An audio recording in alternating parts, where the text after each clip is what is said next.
இவ்வளவு நல்ல பொண்ணா இருக்க, உன்னை போய் நான் தப்பா நினைச்சிட்டேனம்மா. என்ன சொல்றீங்க? இல்லம்மா, கல்யாண வீட்டுல நீயும் உங்க அப்பாவும் தனியா பேசிக்கிட்டு இருந்தத நான் கேட்டேன். எங்க நீ இந்த குடும்பத்தை பிரிச்சிருவியோன்னு நான் ஒரு நிமிஷம் பயந்து போயிட்டேன்.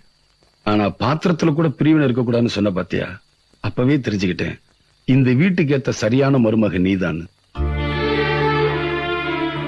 எங்க அப்பா என்ன ரொம்ப செல்லமா வளர்த்துட்டாரு. புகுந்த வீட்டுல நான் கஷ்டப்படக்கூடாதுங்கிறதுக்காக என்ன தனி கொடுத்தன போக சொன்னாரு. அந்த நேரத்துல அவரை திருப்திப்படுத்துறதுக்காக நானும் சரின்னு சொன்னேன். இந்த வீட்டுக்கு மருமகளா வர்றதுக்கு நான் தான் கொடுத்து வச்சிருக்கணும். நான் சமைச்ச சாப்பாட்டுல ஒண்ணுல கூட உப்பு இல்ல. ஆனா புது மருமகளோட மனசு நோகக்கூடாதுங்கிறதுக்காக சாம்பார் பிரமாதம், அவியல் பிரமாதம்னு வார்த்தைக்கு வார்த்தை என்ன பாராட்டினீங்களே, அந்த பெருந்தன்மை வேற யாருக்குங்க வரும்? இல்லையே, எல்லாம் சரியாதானே